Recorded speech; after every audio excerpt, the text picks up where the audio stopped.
అందరికీ నమస్కారం అండి. ఈరోజు 7వ తేదీ జూలై 2024 సంవత్సరం. Gnanajyothi JK study centre Visakhapatnam నుంచి ఈరోజు మనం ఈ సమావేశం జరుపుకుంటున్నాం. ఈరోజు టాపిక్ ఏంటంటే వాట్ బ్రింగ్స్ రెన్యూవల్, అంటే దేనివల్ల ఏది తీసుకొని వస్తుంది నవీకరణ, అంటే సరికొత్త విషయాన్ని జీవితంలో ఏది తెస్తుంది. రెన్యూవల్ అంటే మనం ఏంటంటే ఏదో మార్పు కాదు, సరికొత్తది అనమాట. ఎందుకంటే జీవితంలో ఏవేవో మార్పులు పాత దాని విషయంలో చేస్తూ ఉన్న మార్పులతో ఉన్న జీవితాన్ని కొత్త జీవితం అని అనలేము. ఎందుకంటే అది మార్పులు చేస్తూ వస్తుంది అన్నమాట. తన వస్త్రధారణలో మారచ్చు, మాట తీరులో మారచ్చు, ఆహార విషయాల్లో, విహార విషయాల్లో మారచ్చు. ఇలా పై విషయాల్లో కొన్ని కొన్ని మార్పులు చేసుకోవచ్చు అనమాట. అంత మాత్రం చేత అది ఒక సరికొత్త జీవితం కాదు. అంచేత ఈ పాత జీవితం అనేది ఆగినప్పుడు, పోయినప్పుడు మాత్రమే కొత్త జీవితం అనేది ప్రారంభమవుతుంది. అది పూర్తిగా అంతరించినప్పుడు మాత్రమే. అయితే అంతరించడం అంటే ఏంటి, మరణం అంటే ఏంటి అని మనం చూస్తే, స్థూల శరీరానికి కోర్స్ మరణం ఉంది.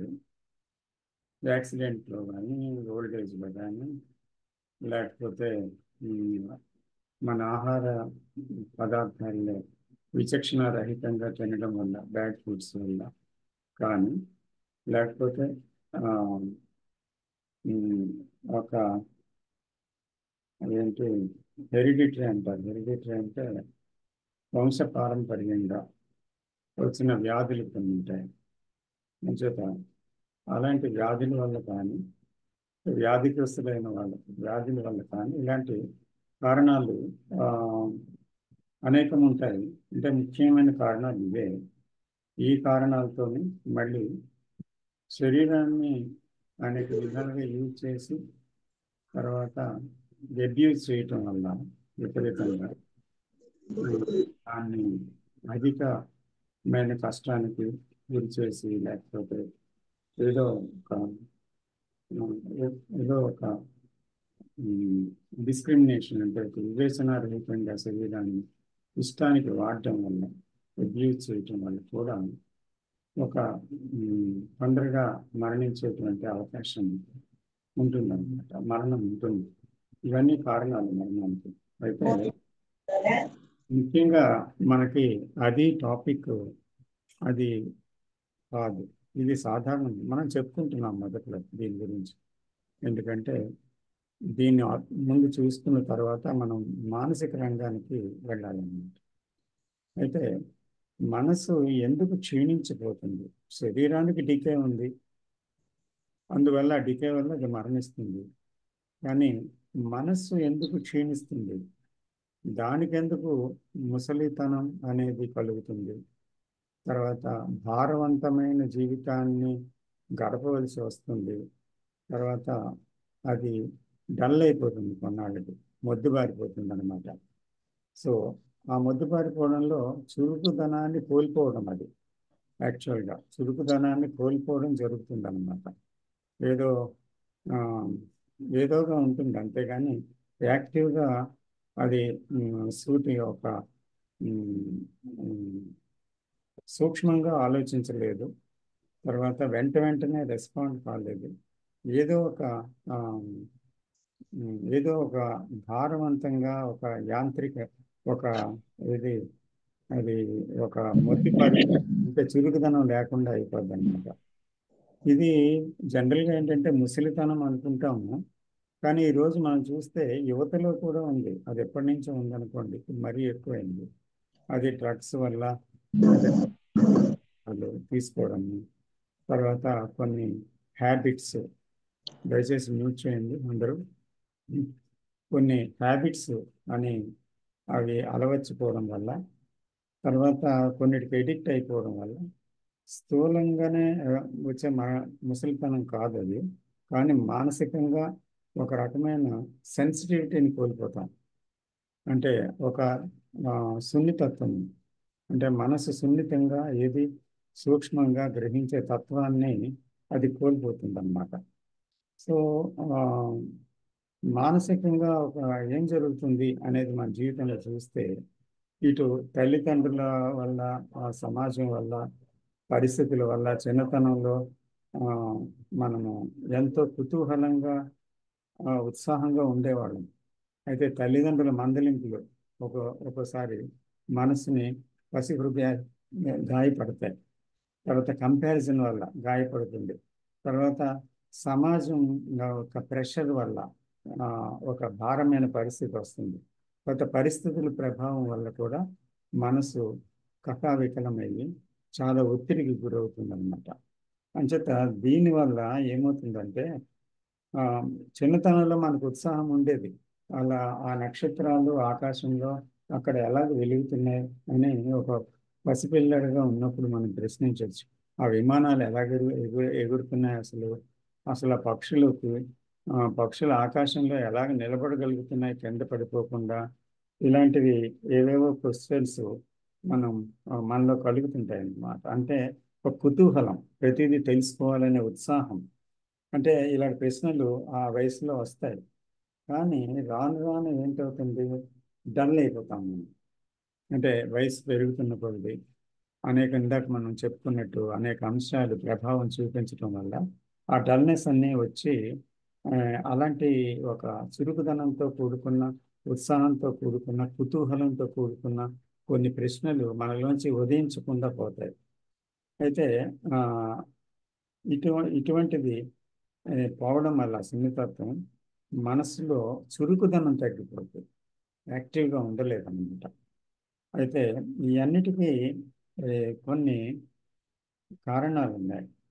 అంటే ఇందాక మనం చెప్పుకున్నట్టు ఆ ఉత్సాహం అంతా కూడా ఈ సూటిపోటి మాటల వల్ల, పరీక్షల యొక్క కొంచెం ఎడ్యుకేషన్ ఫీల్డ్లోకి వెళ్ళగానే, స్కూల్కి వెళ్ళగానే పరీక్షల భయం వల్ల, ఆ, ఇలాగ తల్లిదండ్రుల వల్ల, లేకపోతే చుట్టుపక్కల ఆ, సహోదరుల వల్ల, లేదంటే మనస్సు ఏంటంటే అనేక ఒత్తిడికి గురయ్యి ఆ చురుకుదనానికి పోగొట్టుకుంటుంది.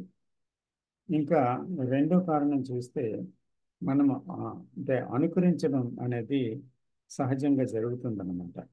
అంటే సాంప్రదాయాలు ఇప్పుడు మనం చూసినట్టయితే మానవ జీవితంలో సాంప్రదాయాలకి, కట్టుబాట్లకి, నియమాలకి అలాగే ఒక గాడిలో వెళ్ళిపోవడం అన్నమాట. దాని గురించి ఏది ఆలోచించండి, ఇది అవసరమా అనేటువంటి ప్రశ్న రాదు. అది మనకి కామన్ సెన్స్కి అప్లై అవ్వకపోయినా కూడా జస్ట్ ఆ నమ్మకంలో ఆ సాంప్రదాయంలో కొట్టుకుపోతాం అన్నమాట. అంటే అలాగే ఇంకోటి ఉంది, we want to copy great people అన్నమాట. ఒక గొప్ప మేధావి ఉంటే అతన్ని, లేదంటే గొప్ప ఫిలాసఫర్ ఉంటే అతన్ని, గొప్ప గురువు ఉంటే అతన్ని కాపీ చేయడానికి మనం ప్రయత్నిస్తుంటాం. అంటే అలా ఉండాలి అంటే ఒక he is the hero of my life అంటాం. ఇప్పుడు చూస్తే సినిమాల్లో ఉండేటువంటి హీరోస్ని కూడా అనుకరించడం మొదలుపెట్టారు, హీరోయిన్స్ని అనుకరించడం మొదలుపెట్టారు. అది కూడా ఎందుకంటే అలాంటి వస్త్రధారణలో, అలాంటి ఫ్యాషన్స్లో ఆడవాళ్ళు ఉండాలని కోరుకుంటున్నారు. మగవాళ్ళు కూడా అలాంటి హీరోయిజం ప్రపంచంలో కలిగి ఉంటే బాగుంటుందని ఆ హీరోని ఆరాధించి అలాంటి ఒక అనుకరణకి గురవుతున్నారు అన్నమాట. అందుకే మనకు తెలుసు కదా, అభిమాన సంఘాలంటూ వెలిసిపోయాయి. దాంతో చాలామంది ఒక అభిమాన సంఘానికి మళ్ళీ పడదన్నమాట. అంచేత ఇదంతా ఏం జరుగుతుంది అంటే, ఇలాగే జీవిస్తే బాగుంటుంది, ఇలాంటి జీవితం చాలా ఉత్తమమైనది అని కొంతమంది ఆ ఫోటోలు పెట్టి పూజించిన వాళ్ళు కూడా ఉన్నారు. ఇలాంటి ఒక అజ్ఞానం, కొనసాగుతుంది జీవితంలో. ఇంకోటి మూడోది ఏంటంటే సొసైటీ తాలూకా ప్రభావం మన మీద చాలా పడుతుందన్నమాట. ఎందుకు పడుతుందంటే అంటే సోషల్ మొరాలిటీ అని కృష్ణ విజయ్ అంటారు కదా, అదేంటి అంటే ఆ, ఆ, దేన్నైనా సాధించడం కోసం ఏదైనా చేయొచ్చు. సో కాబట్టి దాని గురించి తప్పు లేదు. అంచేత మనం బ్రతకాలి అంటే మనము ఒక స్వార్థం అనేది ఉండాలి. అంచేత ఆ రకంగానే మనం కొంత సంచరించకపోతే మనం నాశనం అయిపోతాం. మనం ఎవరైనా హర్ట్ చేస్తే మనం తిరిగి వాళ్ళని గాయపరచాలి, లేకపోతే లోకువైపోతాం. ఇలాగ కొన్ని రకాల అభిప్రాయాల్ని కొందరు మనము ఆ, జీవితంలో ఏమవుతుందంటే ఆ సొసైటీ తాలూకు ఇన్ఫ్లుయెన్స్ వల్ల చుట్టూ ఉండే ప్రజలు, తల్లిదండ్రులు, కుటుంబం, ఈ ఇటువంటివన్నీ బంధువులు, వీటి వల్ల చిన్నతనం నుంచి దాని యొక్క ప్రభావం నెత్తి మీద పడుతుంది. అంచేత ఒక ప్యాటర్న్ అనేది క్రియేట్ అయిపోతుంది, ఇలా జీవించాలి అని. దాని తర్వాత ఒత్తిళ్ళు అనమాట. ఒత్తిడి ప్రతిదానికి పరీక్షలు అంటే ఒత్తిడి, ఆ, లేదా అంటే జీవితం ఇలా జీవించకూడదేమో, మరి నేను ఇలా జీవిస్తున్నాను ఏంటి అని ఒత్తిడి. తర్వాత ఆ, ఏది సమాజంలో ఉండేటువంటి నియమాన్ని, కట్టుబాట్లని ఉల్లంఘించకూడదు కదా, అందుకని దాన్ని పాటించాలి అంటే నేను ఇవన్నీ చేయవలసిందే అంటూ బలవంతంగా కొంతమంది ఉమ్, దాన్ని చేయటానికి ఆ, ఉద్యుక్తులవుతారు. ఎందుకంటే సమాజం, చుట్టుపక్కల వాళ్ళు, కుటుంబం అలా చేయకపోతే ఒప్పుకోదు. అలాగే భవిష్యత్తు గురించి ఒక ఒత్తిడి. తను ఎలా జీవించగలను, ఏం చేస్తాను, ఇలా చేయాలా, అలా చేయాలా, లేకపోతే నా జీవితం ఏమవుతుంది, నాకు సెక్యూరిటీ ఏముంది అని నిరంతరం ఏదో ఒక ఒత్తిడి. భార్య వల్ల ఒత్తిడి, భర్త వల్ల ఒత్తిడి, కుటుంబం వల్ల ఒత్తిడి, బాధ్యతల ఒత్తిడి. ఇలా మనం చూస్తే చాలా ఒత్తిళ్ళు మన మీద మన మీద కలుగుతున్నాయి అన్నమాట. అది ఒక ఫ్యాక్టర్. రెండోది ఒక హ్యాబిట్స్ అనేది. ఇందాక మనం చెప్పుకున్నాం రకరకాల హ్యాబిట్స్లో ఈరోజు యువత కూడా నిర్వీర్యం అయిపోతుంది పూర్తిగా, ముఖ్యంగా. ఎందుకంటే చూడండి, ఆ బ్రౌన్ షుగరు, డ్రగ్స్, తర్వాత రకరకాల అలవాట్లు, ఇవన్నీ జీవితంలో ఉండి అది లేకపోతే జీవితం లేదు అన్న ఒక పరిస్థితికి దిగజారిపోయి దానికోసం దొంగతనాలు, దానికోసం మళ్ళీ అబద్ధాలు, దానికోసం అన్యాయాలు, కుట్రలు, యువట్ నాట్, అన్ని రకాల హింసలు, ఇవన్నీ జరుపుతూ ఆ హ్యాబిట్స్ బలైపోయిన వాళ్ళు చివరికి అర్ధాంతరంగా అనేక రుగ్మతలకి, అంటే ప్రమాదకరమైన జబ్బులకి లోనయ్యి మరణించిన వాళ్ళు, జీవితం అర్థం లేకుండా ముగించిన వాళ్ళు ఉన్నారన్నమాట. ఇది ఉమ్, ఒక నాలుగవది. తర్వాత గతంలో ఏమైంది అనేది ముఖ్యమైతే దానిలో నుంచి భవిష్యత్తు ఏమవుతుందో అని, ఏమవ్వాలో అని, ఇలాగ అవుతే లాభం లేదు, అలాగ అవ్వాలి అంటూ కొన్ని ప్యాటర్న్స్ని, కొన్ని హ్యాబిట్స్ని, కొన్ని రకాల విషయాల్ని, విధానాలని తయారు చేస్తాను అనమాట. లేకపోతే ఏమవుతుంది, ఇవన్నీ ఈ అన్నిటితోటి ఏమవుతుందంటే మనస్సులో ఒక ముసలితనం, ఒక స్తబ్దత, ఒక భారవంతమైన జీవితం, తర్వాత ఒక సునిశ్చితత్వాన్ని కోల్పోయేటువంటి ఒక తత్వము, ఇవన్నీ జీవితంలో ఏర్పడ్డాయి అన్నమాట. సో అందువల్ల ఇక్కడ ఏంటంటే అసలు యాక్చువల్గా ఇవన్నీ పోతే, ఇవన్నీ లేకపోతే ఒకటే, మనస్సు అనే దానికి ముసలితనం లేదు. అది ఎప్పుడూ యంగ్గా ఉంటుందన్నమాట. అది యవ్వనంతో విరాజిల్లుతుంది. అంతేకాదు, అది ఎప్పుడు తాజాగా ఉంటుంది, ఫ్రెష్గా. తర్వాత అది అమాయకంగా ఉంటుంది. అమాయకం అంటే ఆ, గత అనుభవాల భారముతో నిండిపోయి ఆ గతముతోనే వ్యవహరించే ఒక తత్వము కాకుండా ఎప్పుడు ఒక ఆ, ఆ, తనకి తెలియనితనం అనేది ఒక అమాయకత. అంటే తెలుసుకుందాం అనేటువంటి జిజ్ఞాస, తర్వాత ఆ విషయం లోపలికి చొచ్చుకుపోదాం అనే జిజ్ఞాస, అలాంటి ఆ, ఒక లోతైన విషయాలలో తనకి జిజ్ఞాస కలుగుతుంది. అంతేకాకుండా గతం యొక్క భారము లేదు కనుక అది ఏ, ప్రస్తుతాన్ని చాలా తాజాగా చూసి అర్థం చేసుకోగలగడానికి అవకాశం ఉందన్నమాట. అంచేత ఇది ఆ, అందువల్ల అన్ని వయస్సుల్లోనే కూడా ఈ యవ్వనం అనేది అంటే ఆ, సాధ్యం, ఈ ఫ్రెష్నెస్ సాధ్యం అన్నమాట. అందువల్ల దానివల్ల ఏం కలుగుతుందంటే ఒక అపారమైన అవగాహన సామర్థ్యం కలుగుతుంది దానివల్ల. అంటే కరెక్ట్గా ఏదైనా అవగాహన చేసుకునేటువంటి ఒక సామర్థ్యం అనేది సంభవిస్తుంది. సో అందువల్ల ఇటువంటి మనస్థితి మరణం లేదు. అంటే ఎలాంటి మనసు అది అంటే యాక్చువల్గా అది గతభారంతో లేదు. ఈ ఒత్తిళ్ళు అనేవి దానికి లేవు. ఆ గతాన్ని అంతా విసర్జించింది. ఇటువంటి మనస్థితి మరణం అనేది ఉండదు. ఎందుకంటే అది ఎప్పుడూ కూడా ఆనందంగా ఉంటుంది. అది శిథిలం అవ్వదు, అది క్షీణించదు అన్నమాట. బతికినంత కాలం శరీరము అది యవ్వనంతోనే బ్రతుకుతుంది చివరి వరకు.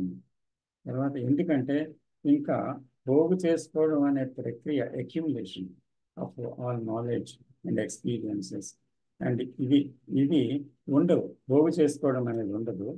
ఆ, ఎందుకంటే ఇలాగ అనేక విషయాలు పోగు చేసుకుంటూ ఉంటే ఏమవుతుంది, ఆ మనసు పూర్తిగా భారవంతం అవుతుంది. తర్వాత అది సరిగ్గా ఒక ముసలితనం అనేది దానికి ప్రాప్తిస్తుంది. నిజత అనుకరణ అనేది ఆ, అలవాట్లని అది ఏర్పరచుకొని ఇటువంటి మనసుని ఇటువంటి విధంగా తయారవుతుంది అనమాట మనసు.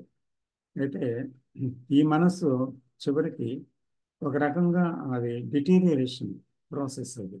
దీనివల్ల ఆ, ఒక డెత్ లైక్ అన్నమాట. కొంతమంది ఈ అనుభవాలన్నీ ఆ, లావ్ అయిపోయి కుప్పలు తెప్పలుగా అయిపోయి ఆలోచించి ఆలోచించి భారవంతమైన మనసుతో చివరికి ఏమవుతుందంటే ఆలోచించలేని స్థితి ఒకటి కలుగుతుంది. సునిశ్చితంగా ఆలోచించలేని స్థితి. జ్ఞాపకాలు కూడా ఆ, మనకి దాదాపుగా అంతరించి ఒక రకమైన నిస్తేజం అంటే ఒక జాడెడ్ స్టేట్ లాంటిది కూడా కలుగుతుంది. దీన్ని అల్జిమర్స్ అని కూడా అంటాం కదా. సో ఆ జ్ఞాపక శక్తిని కూడా కోల్పోవడం జరుగుతుంది. కానీ ఉన్నదానికి ప్రతిదానం మరణించేటువంటి ఒక మనసు ఉందనుకోండి, అంటే ఆ గతానికి మరణించే విషయం ఉందనుకోండి ఎప్పటికప్పుడు, అప్పుడు ఆ మనసులో ఆ, పునరుజ్జీవనం ఉంటుంది. అలాగే ఆ, పట్టుదల ఆ విషయంలో విశాలత ఉంది. ఆ విశాలతలో జీవిస్తూ ఉంటుంది అన్నమాట. అంచేత మనసు దాని కోసం దాని క్షేమం కోసం పెట్టుకున్నటువంటి కొన్ని నమ్మకాలు ఆధారపడుతున్న అన్ని విషయాలే ఈ ఈ శిథిలావస్థకి కారణమవుతుంది. కాబట్టి అది వదులుకోవాలి దాన్ని. అంటే దాని నుంచి ఇవి ఎప్పుడైతే పోతాయో అప్పుడు అది నిర్మించుకున్న ఆలోచన వలలో పడిపోయి ఆ వలలో చిక్కదన్నమాట. ఎందుకంటే అసలు మెయిన్గా ఆ వల ఏర్పడింది దేనికి? ఈ నమ్మకాలు, తర్వాత క్షేమం కోసం పెట్టుకున్న అనేక విషయాలు తన చుట్టూ పెట్టుకున్న ఆ విషయాల వలలో పడితే అక్షేమములో పడుతుందన్నమాట చివరికి. అక్కడి నుంచి ఆ ఉద్దేశంతో క్షేమం అనే ఉద్దేశంతో బయలుదేరి అక్షేమంలో పడిపోతుంది అనమాట. సో ఆ అది లేకుండా ఉండాలి అని అంటే పెట్టుకున్న నమ్మకాలు ఆధారపడుతున్న అన్ని విషయాలు వదిలిపోవాలి మనసు. అంటే దాంట్లో ఉండే అసత్యం ఏంటో, దాంట్లో ప్రమాదం ఏంటో మనసు యథాతథంగా చూడగలగాలి. అప్పుడే అది సాధ్యమవుతుంది. అంటే గతానికి ఎప్పటికప్పుడు మరణించగలిగితే అది ఫ్రెష్గా ఉంటుందన్నమాట. అంటే అది ఎప్పటికీ క్షీణించే దశని పొందే అవకాశం లేదు. అయితే ఇక్కడ ఒక ముఖ్య విషయం కూడా మనం గమనించాలి. ఏమంటే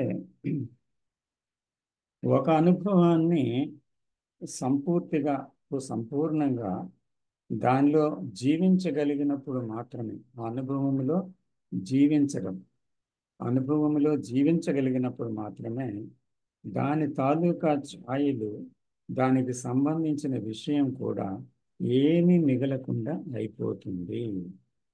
అంటే అది అనుభవించడం అనేది ఎలా సాధ్యమవుతుంది అంటే ఆ అనుభవం అనే దాంతో ఉన్నప్పుడు ఆ అనుభవాన్ని ఖండించిన, అనుభవాన్ని మళ్ళీ సమర్థించిన, మళ్ళీ అనుభవాన్ని సమాధాన పడిన అనుభవానికి, లేకపోతే ఆ అనుభవాన్ని సప్రెస్ చేసిన, అనుభవంలో కొట్టుకుపోయిన.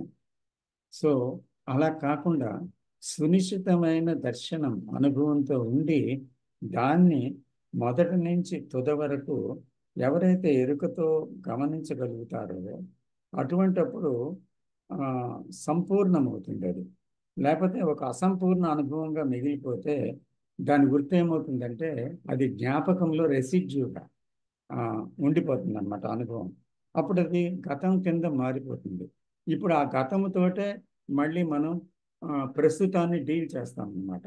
అందుకని ప్రస్తుతం అనేది అంటే నవ్యతలు ఉండదు.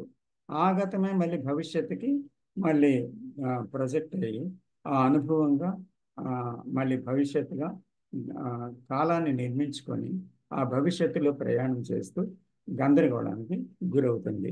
ఆ, తర్వాత అది అనేకమైన యాంబిషన్స్ అనే వాళ్ళలోనూ, ప్రయత్నం అనే వాళ్ళలోనూ, సాధ్యం ఏదైనా చేసుకోవాలనే ఒక కాన్సెప్ట్లోనూ, ఆ కోరికలోనూ జీవించి చివరికి ఆ దుఃఖాన్ని తానే తెచ్చిపెట్టుకుంటుంది అనమాట.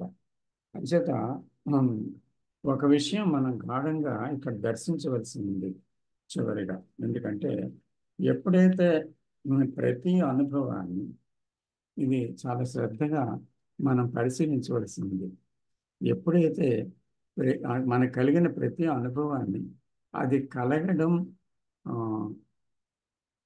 ఆరంభం అవ్వగానే, అంటే మొదలు అవ్వగానే దానిలో గాఢంగా జీవించటం అన్నమాట. అంటే ఏంటి, కొంత అనుభవం కొనసాగిపోయిన తర్వాత ఇంకా అందులో గాఢత లేదు, ఆ అనుభవంలో మనం కొట్టుకుపోతాం. కానీ ఒక అనుభవం ప్రారంభం నుంచి, మొదటి నుంచి అది ఏం జరుగుతుంది అనే దాన్ని ఎప్పుడైతే ఒక ఎరుకలో మనము ఒక పాసివ్ అలర్ట్ అవేర్నెస్లో మనం చూస్తాము, అలా చూస్తున్నప్పుడు దాన్ని దాన్ని ఫీల్ అవ్వడం కాకుండా, అంతేకాకుండా సంపూర్ణంగా గాఢంగా దానిలో నిమగ్నం అవ్వడం, ఉండగలగడం. దానిలో ఉన్నటువంటి బాధ ఏంటో, సంతోషం ఏంటో, వస్తున్న తీర్మానాలు ఏంటో, ఇవన్నీ దర్శించగలగడం. తర్వాత మనం దాంతో పోల్చుకుంటున్నామా, అంటే ఐడెంటిఫై అవుతున్నామా అనే విషయాన్ని కూడా గమనించగలగడం జరుగుతాయి. ఎప్పుడు ఆ అనుభవంతో కలిసి ప్రయాణం చేస్తున్నప్పుడు, ఆ అనుభవాన్ని దర్శిస్తున్నప్పుడు ఎరుకతో, ఆ ఎరుకలో ఏ వ్యాఖ్యానాలు లేనప్పుడు, ఏ తప్పిపోలు ప్రయత్నాలు అణిచివేతలు లేనప్పుడు, ఆ అనుభవాన్ని తో మనం జీవించడం వల్ల ఆ క్షణం, ఆ ప్రస్తుతంలో ఆ అనుభవంతో సంపూర్ణంగా మన శక్తి అంతటితోటి, మన ఫోకస్ అంతటితోటి పూర్తిగా నిమగ్నమై ఉండడం వల్ల అందులో బాధ ఏంటో, అందులో సంతోషం ఏంటో, దా దానిలో ఉండేటువంటి తీర్మానాలు ఎటువంటి వస్తున్నాయో, దాంతో ఎలాగ ఐడెంటిఫై అవుతున్నాము, ఇలాగా రకరకాల ప్రాసెసెస్ ఉంటాయి కదా. ఆ ప్రాసెస్ అన్నీ కూడా ఈ అనుభవంలో ఎలా ఎంటర్ అయిపోతున్నాయో మనం దాన్ని గమనించగలుగుతాం. ఇది ఆ అనుభవం మొదలవ్వగానే మనం పూర్తిగా చూడటం అనేది అదే అన్నమాట. ఆ తర్వాత ఇంకోటి, అనుభవం అలాగా ఆ, సంపూర్ణమైనప్పుడే, అంటే అది ఇన్కంప్లీట్ అనుభవం కాదు, సంపూర్ణంగా అనుభవం మీట్ అవ్వగలిగినప్పుడు, దాన్ని సంపూర్ణంగా దాంట్లో ఉండడం వల్ల మీట్ అవ్వడం అంటే అక్కడ ఒక పునరుద్ధరణ జరుగుతుంది. పునరుద్ధరణ అంటే కొత్తది ఉద్భవించటం జరుగుతుంది అన్నమాట. ఎందుకంటే అక్కడ ఆ ప్రస్తుతంలో, అక్కడ ఆ అనుభవంలో ఏం జరుగుతుందో దానితోటే ఉన్నాం గనక ఆ అనుభవం పూర్తిగా ఆ, అది ముద్రింపబడే అవకాశం లేదు. అది ముద్రణకి లోను కాదు. దానిలో ఉన్న ప్రభావాలన్నీ దాన్ని దర్శించడం వల్ల ఆ ప్రభావంకి మనసు లోనవ్వదు అనమాట. సో అందుకని అది చూడగలదు. It's an outsider. ఒక ఎరుక అనే దాంతో దాన్ని గమనించగలదు. అలా ఒక అవగాహన కలగటం, అవగాహన వల్ల ఏ రోజుకు ఆ రోజు ఒక స్వేచ్ఛ కలుగుతుంది. ఆ స్వేచ్ఛ పొందడం ఎప్పుడైతే జరిగిందో ఆ విషయాలకి మోస్తూ జీవించడం ఇంకా జరగదు. అంటే ఆ రేపటికి భవిష్యత్తుని కొనసాగించడం కూడా జరగదు. అందువల్ల అది క్యారీ ఓవర్ జరగదు నెక్స్ట్ మినిట్కి, తర్వాత ఒక నెక్స్ట్ నెక్స్ట్ డేకి, నెక్స్ట్ ఇయర్కి అలాగా. సపోజ్ ఒక హర్ట్ ఉందనుకోండి, ఆ హర్ట్ అనే అనుభవం అనే దాన్ని ప్రారంభం అవ్వగానే ఎవరైనా దాన్ని పూర్తిగా చూశారనుకోండి, ఆ గాయం, మానసిక గాయాన్ని, అంటే అందులో దాంట్లో ఉండే బాధ ఏంటి, దాంట్లో ఉండేటువంటి ఎటువంటి తీర్మానాలకు వస్తున్నాను, అంటే ఇది దీన్ని ఇతనికి గుణపాఠం చెప్పాలనో, లేకపోతే ఇది ఎలాగైనా ఈ జీవితంలో దీనికి ఈ పగ తీర్చుకోవాలనో, లేకపోతే మళ్ళీ నేను ఇటువంటి దాని జోలికి పోకూడదు, నేను ఇన్వాల్వ్ అవ్వకూడదు అనో, ఇలా తీర్మానాలు వస్తాయి. ఇవన్నీ సెల్ఫ్ నుంచి, గతం నుంచి వచ్చానమాట. అంతేకాకుండా ఆ హర్ట్, ఇదేంటి నేను హర్ట్ అయ్యాను, నేను హర్ట్ అయ్యాను అను దాన్ని చూసుకోవడం అన్నమాట. అక్కడ ఒకలాంటి ఐడెంటిఫికేషన్ ఉంది. సో ఇదంతా కూడా మనం ఎప్పుడైతే గమనించామో అప్పుడు ఆ మొదటి నుంచి ఆఖరి వరకు దానితో ఉండి చూడటం వల్ల అది మనసులో ముద్రింపబడదు. ఇది చాలా చాలా చాలా ఇంపార్టెంట్ అది. అలా దాన్ని అటెన్షన్ అని కూడా ఆ, చాలాసార్లు కృష్ణమూర్తి గారు వేరే పదంతో కూడా చెప్పారు. So when there is complete you are attending to attention అంటే, అంటే పూర్తిగా మీట్ అవ్వడం అన్నమాట. ఒక ఎక్స్పీరియన్స్ని పూర్తిగా మీట్ అవ్వడం కూడా ఒక టెన్షనే, అంటే పదాల భేదం అంతే. సో కాబట్టి అంత గాఢంగా మీట్ అయినప్పుడు, అంత అటెంటివ్గా ఉండేటప్పుడు అప్పుడు ఏమవుతుందంటే ఒక నవ్యమైనది, ఎప్పటికప్పుడే జీవితం నవ్యంగా ఉంటుంది. పాత ఇన్ఫ్లుయెన్సెస్ ఆయన మీద పడవు, కాబట్టి ఒక స్వేచ్ఛ ఉంది, గతం లేదు. అందుకని సరికొత్తదైన ఒక జీవితంలో అది ఎప్పుడూ కూడా యంగ్ అండ్ ఇన్నోసెంట్ అండ్ ఎనర్జెటిక్గా అతను జీవించగలుగుతాడనమాట. So that is that quality of the mind.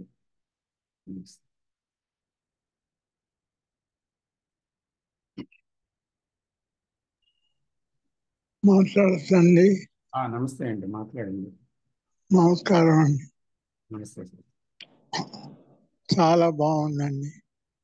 మనసు బరువు ఎక్కుతోంది చాలా విషయాల వల్ల. చాలా కారణాలు, అనుకున్న కారణాలు, నమ్మకాలు అవ్వచ్చు, ఉద్దేశాలు అవ్వచ్చు, బయట వాళ్ళది అవ్వచ్చు, తల్లిదండ్రులు అవ్వచ్చు, ట్రెడిషన్ అవ్వచ్చు, ఏదైనా బరువు ఎక్కింది. కానీ ఇప్పుడు స్వేచ్ఛగా ఉండాలి అంటే ప్రతి ఒక అనుభవం అని చెప్పారు. చాలా బాగా చెప్పారు. అనుభవంలో ఉండి వ్యతిరేకించకుండా, సమర్థించకుండా దాన్ని అనుభవంలోనే ఉండి చూస్తే అప్పుడు స్వేచ్ఛ వస్తుంది.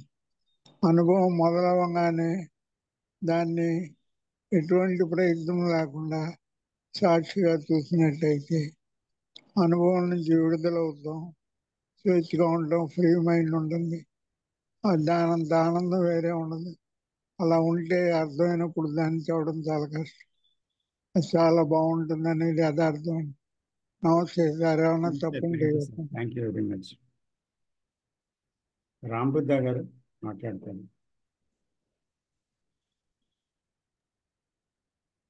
సార్ అందరికీ నమస్కారం సార్.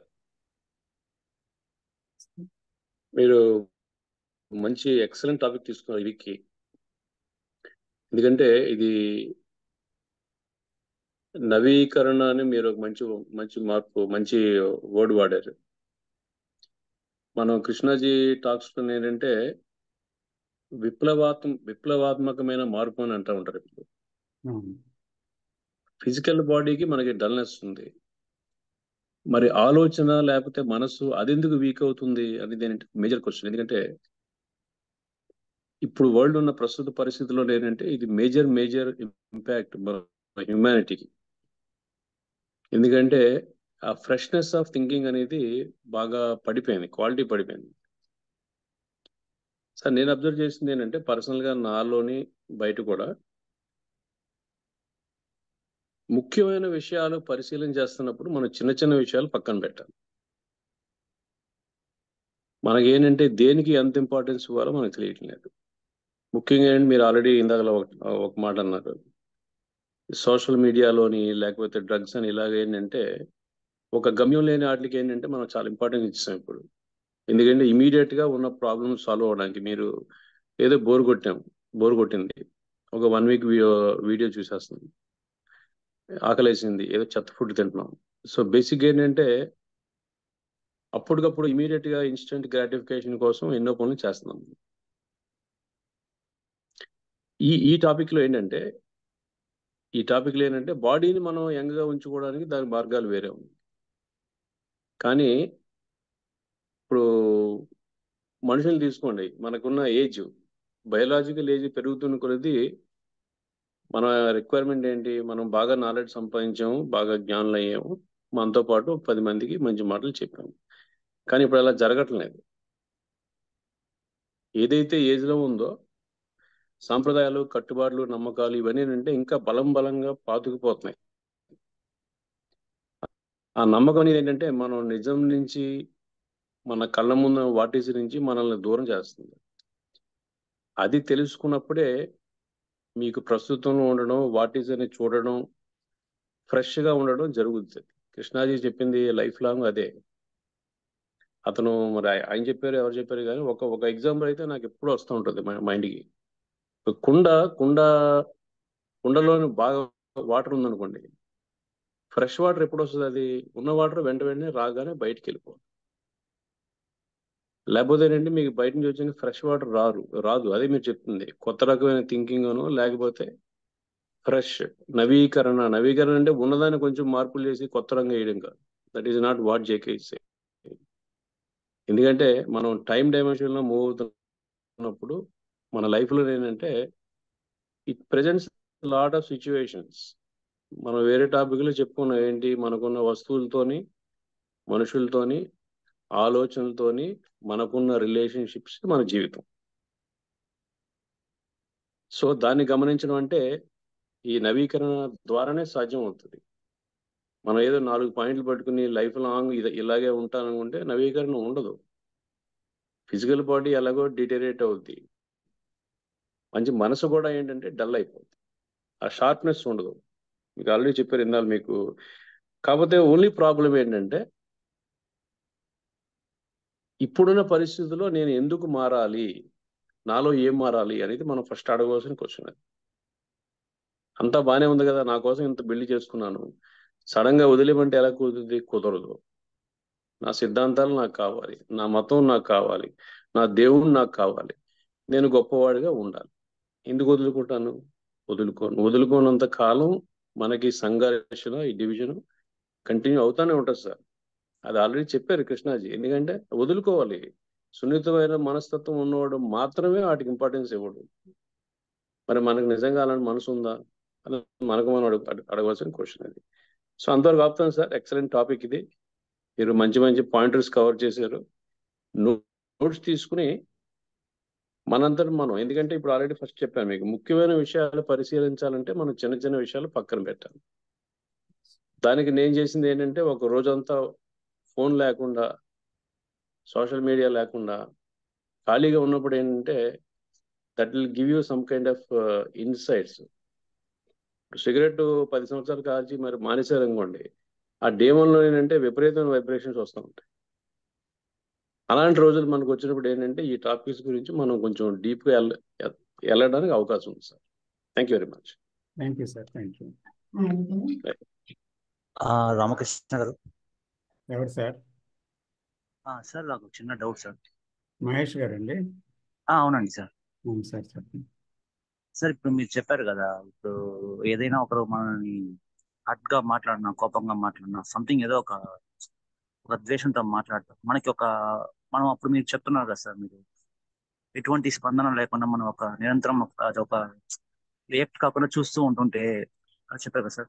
ఫైనల్ గా మీరు మధ్యలో ఒక పాయింట్ చెప్పారు సార్, మామూలుగా రియాక్ట్ ఆ కాన్సన్ట్రేషన్ అటెన్షన్ లేకుండా జస్ట్ మనం రియాక్ట్, ఎదురు మనం తింటాము, లేకపోతే గమ్మున ఉంటాము, లేకుంటే ఆ ప్లేస్ నుంచి వచ్చేస్తాము. మీరు చెప్పినట్టు అట్లనే చూస్తూ ఉంటుంటే ఆ రియాక్షన్స్ ని, మనం లోపల జరిగే సంఘర్షణ చూస్తూ ఉంటే, ఆ ఇన్సిడెంట్ చూస్తూ ఉంటే ఫైనల్ గా మనకి ఆన్సర్ అనేది దొరుకుతుందా, లేకపోతే అట్లా మనం జస్ట్ మనం కామ్ అయిపోతామా సార్? అది నాకు కొంచెం డౌట్ ఉంది సార్. అదే. అంటే ఇప్పుడు వాట్ ఈజ్ ఏదైతే ఉందో అది హర్ట్ అనండి, గ్రీడ్ అనండి, లేకపోతే జెలసీ అనండి, ఏదైనా కావచ్చు. అది ఆ వాట్ ఈజ్లోనే సత్యం ఉందన్నమాట. యాక్చువల్గా. సో ట్రూత్ ఎక్కడో లేదు. In that actuality the truth is abiding. అయితే దాన్ని కనుక్కోవాలి అంటే ది యాక్చువల్ అనేది, అంటే ఇప్పుడు వాస్తవంగా ఉండేది అనే దానికి చాలా చాలా ఒక ముఖ్యతని ఇవ్వాలన్నమాట.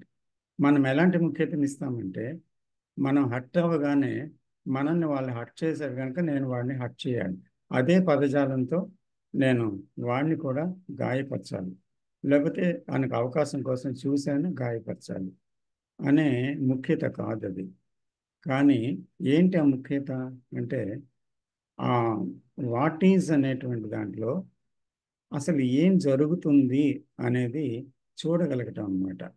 అంటే ఎటువంటి భావావేశాలు లోపల కదులుతున్నాయి, ఎటువంటి బాధ కలుగుతుంది, అది ఎటువంటి ఒక కారణంతో అది పుడుతుంది, ఏది ఏ దానికి అది గాయపడింది, ఎందుకు గాయపడింది, ఏంటి అనేది మనకి అది చూస్తుండగా అందులో నుంచే ఒక జవాబు వస్తుంది అనమాట. ఎందుకంటే కృష్ణజీ చాలాసార్లు చెప్తారు కదా, ఇది మన నిత్య జీవితంలో తెలియాలి మనకి.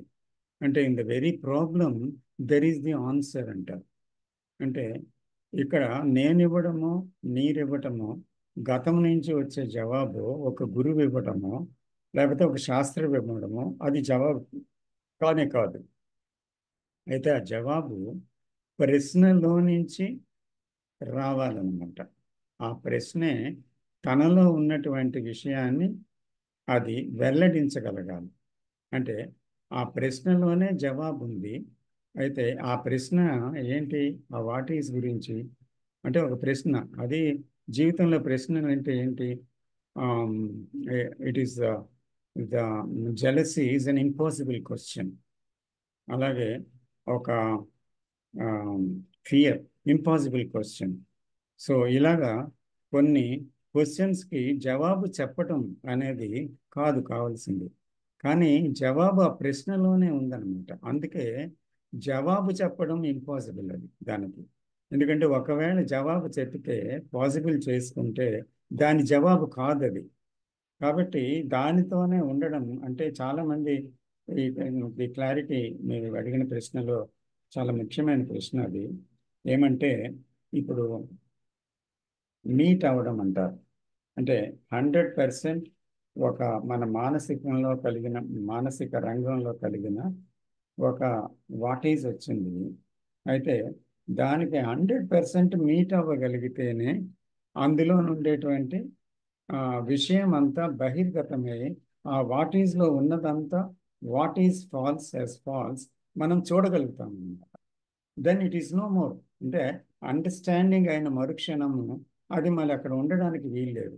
Suppose if we cannot meet it completely with all our energies, with all our focusness, అంటే మన శక్తి అంతటితోటి అది మీట్ అవ్వలేకపోతే, పూర్తిగా చూడలేకపోతే, అలాంటప్పుడు ఏమవుతుంది అంటే ఆ అటెన్షన్ లేకపోతే అది ముద్ర పడుతుంది. ఎప్పుడైతే ముద్ర పడిందో పాత ముద్రలతో పాటు ఇది కూడా ముద్రపడి మరింత దానికి పాత విషయానికి బలం చేకూర్చి అయి మరింత స్ట్రాంగ్ అవుతుంది ఆ విషయంలో.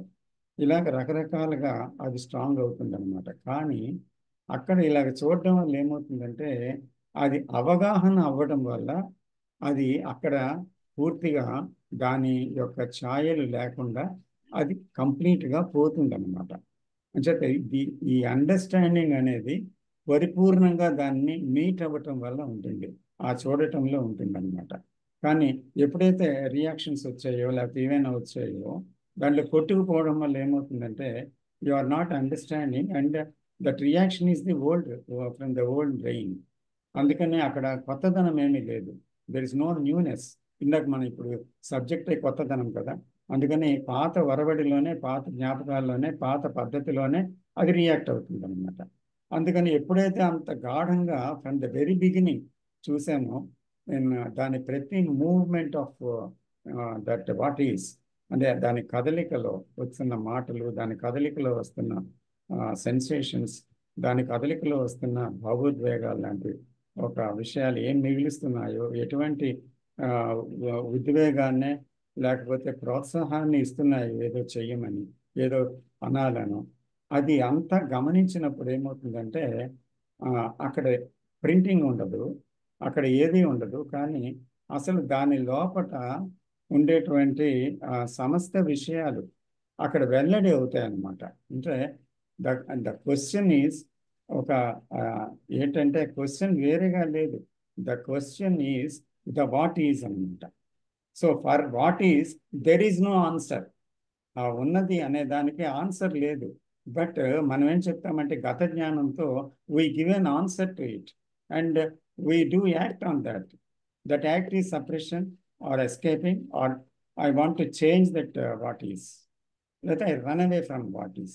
దీస్ ఆర్ ది ఆన్సర్స్ కదా మనం పెట్టుకున్న ఆన్సర్స్. సో ఈ ఆన్సర్స్తో మనం ఏం చేస్తున్నామండి? So we are escaping. సో అలా కాకుండా అలా ఉండడం వల్ల ఏమవుతుంది? అలా ఉండడం వల్ల ఆన్సర్స్ ఏవి లేకపోవడం వల్ల, స్టేబుల్గా సైలెన్స్ చూడటం వల్ల, సైలెన్స్లో ఉండడం వల్ల, ఆ అలర్ట్ అవేర్నెస్లో ఉండడం వల్ల ఏమవుతుందంటే అక్కడ the whole thing is revealed అనమాట. దాని యొక్క అసత్యం అనేది అసత్యంగా కనబడుతుంది. అప్పుడే ఆ అసత్యంలో ఉండే సత్యం ఏంటో దర్శనం అవుతుంది. అప్పుడే సత్యం అనేది ఏంటో మనకి వెల్లడవుతుంది. అంచేత ఆ సత్యమే ఆ నిశ్శబ్దం, మళ్ళీ ఆ ఖాళీ, అక్కడ ఏమీ లేదన్నమాట. సో ఉన్న ఆ భ్రమని తొలగిపోయి మనం స్పష్టతలోనికి వెళ్ళగలుగుతాం. ఇది అక్కడ జరిగేది. సార్ చిన్న రిక్వెస్ట్ సార్. చెప్పండి. తమరు ఇప్పుడు చెప్పినటువంటి విషయం నాకు చాలా స్పష్టంగా అవగాహన అయినట్లే అనిపిస్తున్నది. అని నేను రవీంద్ర ప్రసాద్, విజయవాడ సార్. వీడియోలోకి వచ్చే అవకాశం లేదు సార్.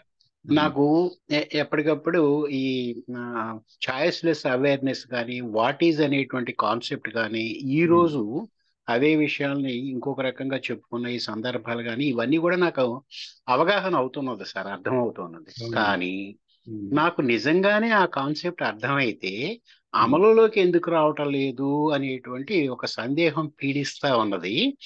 అయితే సార్ ఇంకా అవగాహన ఇంకా పెంచుకునేటువంటి ఉద్దేశంతోనే నాకు చిన్న రిక్వెస్ట్ ఏంటంటే, ఇప్పుడు తమరు చెప్పినటువంటి సమాచారంలో నా ఎదుటి వ్యక్తి పరుష పదజాలంతో నన్ను తిట్టినప్పుడు అదే పదజాలంతో అతన్ని కూడా తిట్టాలి అనేటువంటి ఆ కోరిక ఏదైతే ఉన్నదో, అలాంటి నిత్య జీవితంలో జరిగే సాధారణ ఒక విషయాన్ని తీసుకుని దాని పట్ల ఈ రోజు కాన్సెప్ట్ అమలు చేస్తే నాలో జరిగేటువంటి మార్పులు ఏంటి అంటే, అక్కడ ఏమీ ఉండకుండా పోవడం, అసత్యంలో ఉన్నటువంటి సత్యం తెలియటం, చివరికి అక్కడ ఏమీ మిగలకుండా పోవటం అనేటువంటి కాన్సెప్ట్ ని సాధారణ మన జీవితాల్లో ఉన్నటువంటి ఒక సాధారణ అంశాన్ని తీసుకుని ఆ పరంగా విశేషాలని, ఫలితాలని వివరించేటువంటి అవకాశం ఏమైనా ఉంటుందా సార్? లేకపోతే ఈ స్థాయి పడిపోతుందంటారా అలా ఉదాహరణలో పెడితే? తప్పకుండా ఉంటుంది. ఎందుకంటే ఇక్కడ ఒక విషయం అండి, మనం ఎంతో నాలెడ్జ్ని వింటున్నాము, ఎన్నో విషయాల్లో క్లారిటీ మనకు వస్తుంది ఆ విషయాలు చదివినప్పుడు, విన్నప్పుడు. సో అది నిజంగా ఏంటి, కొన్ని రకాల కాన్సెప్ట్స్గా బ్రెయిన్లో కొన్ని రకాల అండర్స్టాండింగ్, కొంత క్లారిటీ వచ్చి అర్థమైపోయినట్టుగా, అది తెలిసిపోయినట్టుగా బ్రెయిన్కి అనిపిస్తుంది అనమాట. సో అనిపించడం వల్ల మనం ఏంటంటే ఇది కదా ఇందులో సత్యం అని చూసి మనము దాంట్లో సాటిస్ఫై అవుతున్నామా అని ప్రశ్నించుకోవాలి. ఒక విషయం అంటే మీరు అవుతున్నారని నేను అవుతున్నానని కాదు, అక్కడ we have to question our selves. ఎవరికి వారే ప్రశ్నించుకోవాలి. ప్రశ్నించుకొని దాని తర్వాత ఏం చేయాలి? ఒకవేళ ఈ అవగాహనే నిజంగా తృప్తినిస్తే నా జీవితం ఎందుకు మారటం లేదు అంటే అవగాహన అక్కడ కలిగిందంటారా? లేదా ఏదో ఒక విషయం వివరంగా తెలియటం వల్ల నాకు అవగాహన కలిగిందనే ఒక అభిప్రాయం నాలో ఏర్పడిందా? అయితే ఇది ప్రాక్టికల్ లైఫ్లో ఇది అసలు ఫస్ట్ హ్యాండ్గా అంటే somebody said it and the logically and rationally it appears very true. But నా జీవితంలో అది సత్యం కావటం లేదు. ఎందుకని? ఇదే కదా మీ ప్రశ్న. అంతే సార్.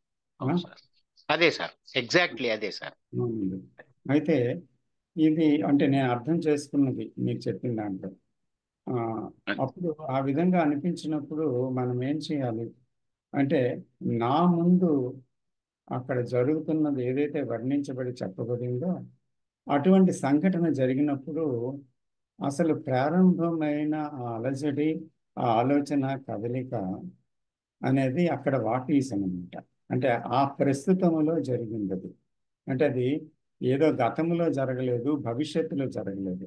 ఈ క్షణం మీరేదో అంటున్నారు కదా ఒక మాట నన్ను, అది నా ఇమేజ్ని హర్ట్ చేసింది, నా గురించి నాకున్న అభిప్రాయం.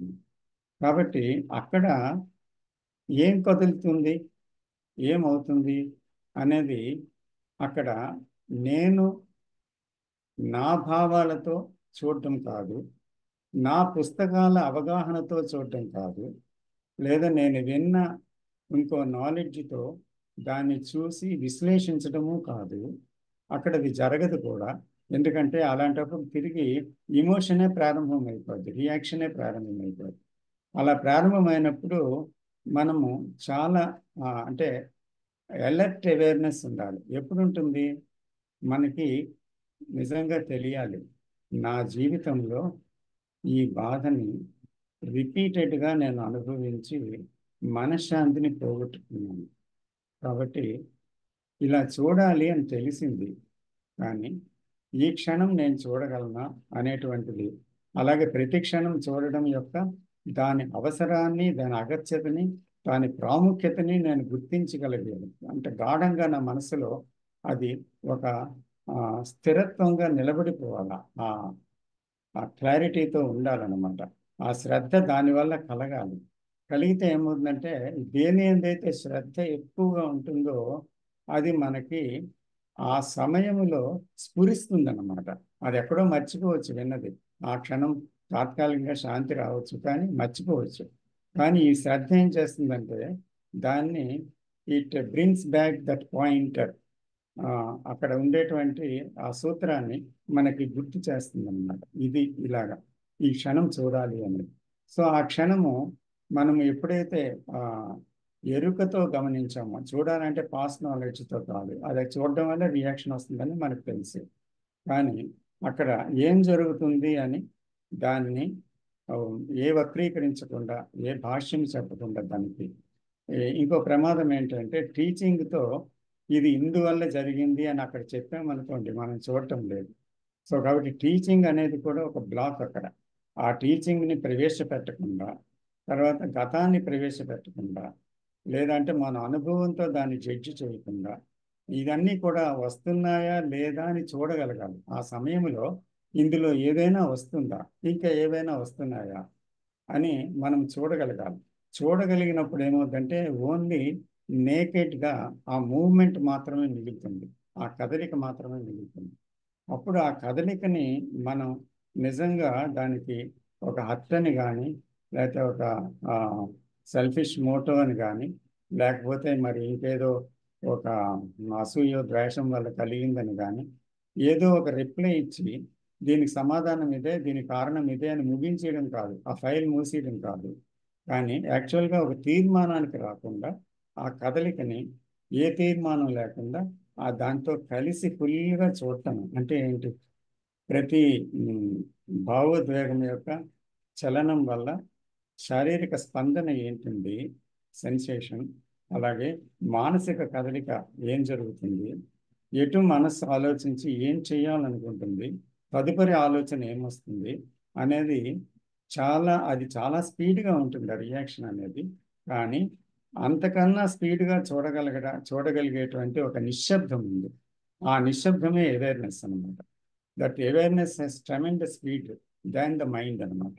అందుకే it is always alert, it is passive but alert, and it is very quick to perceive, and it is instantaneous. So అలాగే ఎప్పుడైతే మనం దాన్ని అంటే ఆ అవేర్నెస్ అనేది చూస్తూ ఉందో అక్కడ పూర్తిగా దానికి అటెండ్ అవ్వడం అనమాట. వీఆర్ అంటే అటెన్షన్ ఈజ్ దేర్ అనమాట to that issue, the what is, but there is no attender.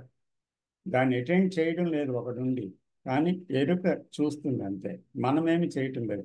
చేత మనం ఈ సమయంలో ఏం చేయాలని ప్రశ్నించింది అనుకోండి, that will be A wrong question కూడా చూడాలి మనం.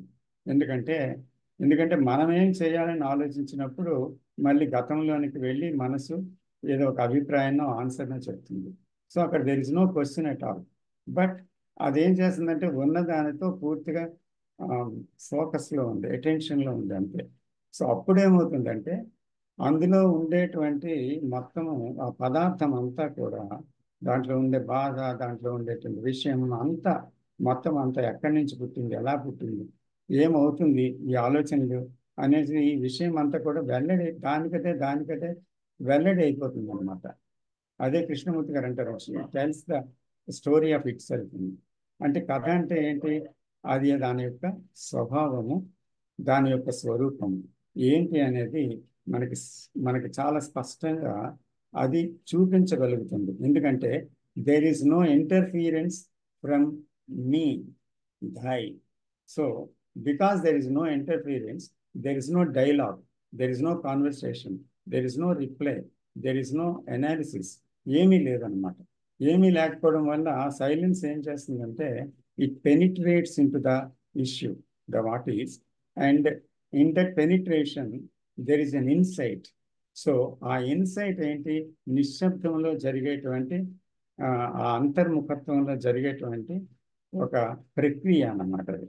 సో అప్పుడు ఒక క్లారిటీ వస్తుంది, కన్ఫ్యూజన్ ఉండదు. ఎందుకంటే there is no there is no the tremendous burden of the past there. అందువల్ల ఏంటవుతుందంటే ఆటోమేటిక్గా దాంట్లో ఆ క్లారిటీ ఏం చేస్తుందంటే ఒక్క క్షణంలో మొత్తం దాని యొక్క స్వరూపాన్ని చూపించగలుగుతుంది.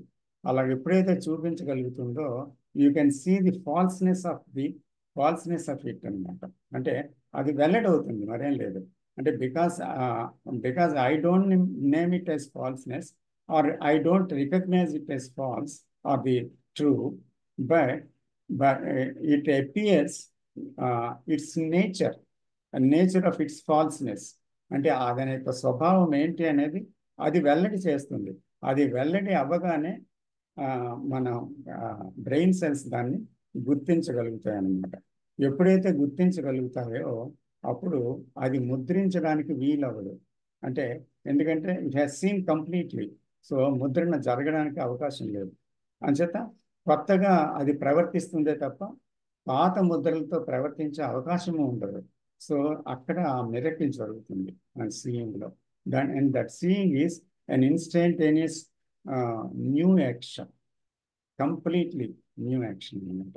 సో ఆ న్యూ యాక్షన్ ఏదైనా కావచ్చు. ఆ న్యూ యాక్షన్ ఎలా ఉంటుంది అంటే మనం చెప్పదు, ఆ సందర్భంలో అది ఏం చేసినా దట్ ఈస్ రైట్ యాక్షన్ అనమాట. ఎందుకంటే అక్కడ అది స్పందిస్తుంది విత్ అన్ ఇంటెలిజెన్స్.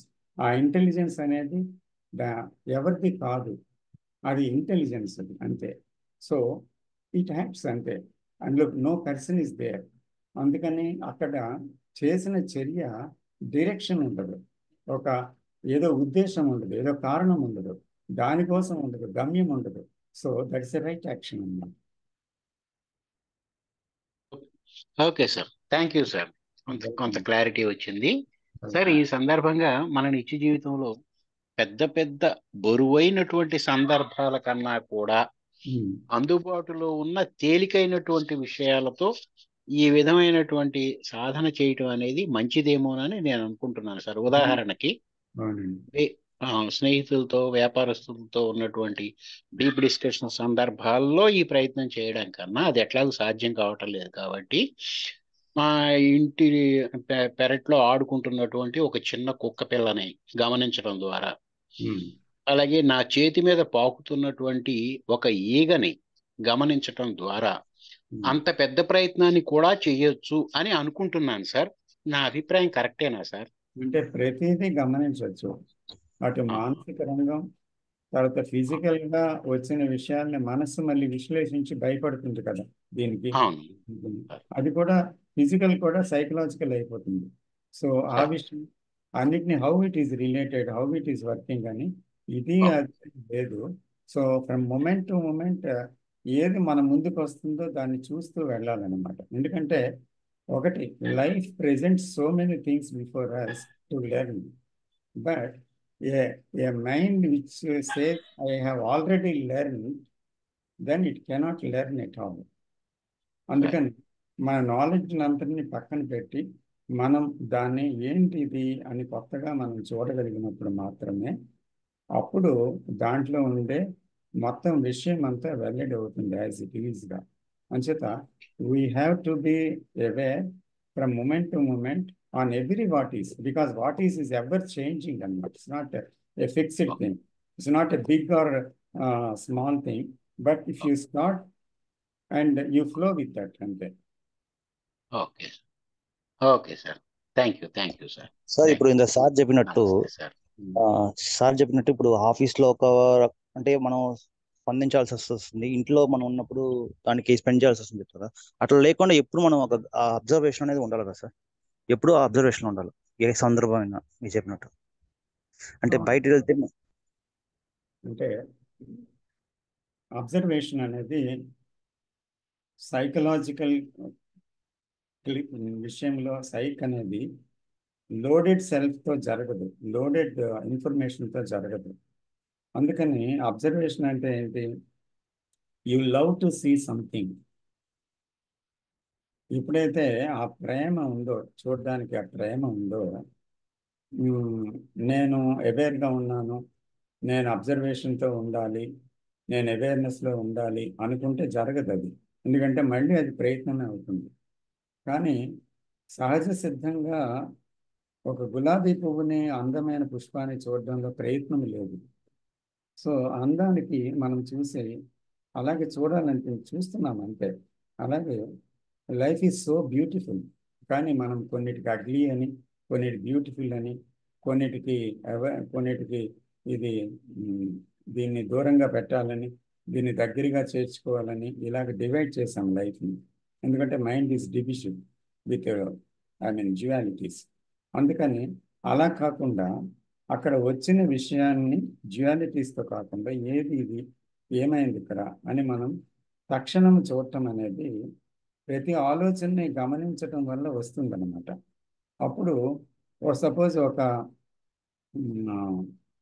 ఒక ఆఫీస్లో మనం పని చేయాలి, ఆ విషయంలో ఫలానాది ఉంది, సో ఆ ఫిజికల్గా ఆ వర్క్ చేయాలి. సో ఆ ఫిజికల్గా వర్క్ చేస్తున్నారు, అప్పుడు డీవియేషన్స్ వస్తే నీ అవేర్నెస్లో మీకు తెలుస్తుంది ఐఎమ్ డీవియేటింగ్ అని. సో యూ అగైన్ ఆ డీవియేషన్ అనేది చూడటం వల్ల కాన్సన్ట్రేషన్ పెట్టాలని కాదు. If you see the distraction and disorder, there is order కదా, అందుకని ఆటోమేటిక్గా ఆర్డర్ వస్తుంది.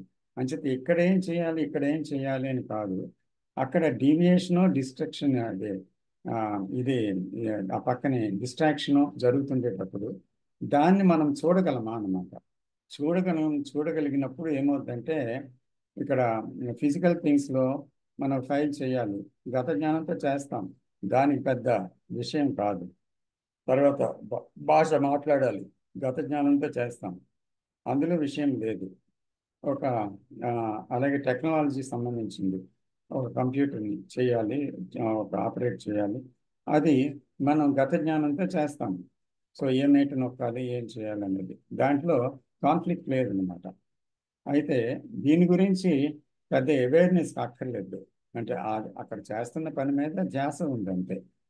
అయితే ఇక్కడ ఈ అవేర్నెస్ అనేది ఏంటి అంటే యాక్చువల్గా not only the presence of the mind, but also you can see అంటే what is going on in the mind not with the mind. So without mind you are seeing it అనమాట. అంటే without the accumulated knowledge, without the dualities or whatever it is, ఆ accumulated నాలెడ్జ్లో, డెసిషన్స్లో, మళ్ళీ ఒక ఇమేజ్లో చూడటం కాకుండా you can see clearly what it is అనమాట. అలా చూడటం వల్ల ఏమవుతుంది, అక్కడ ఉన్నది సైకలాజికల్గా ఏది ఉందో అది దాంట్లో ఉండే విషయం తెలియటం వల్ల మీ క్లారిటీ రావడం వల్ల ఆ క్లారిటీతో అక్కడ ఒక చర్య చేయడం జరుగుతుంది అనమాట. So this one clarity only come in that silent observation and in no way in other way, అంటే ఇంకొక అదర్ వేలో కాదు.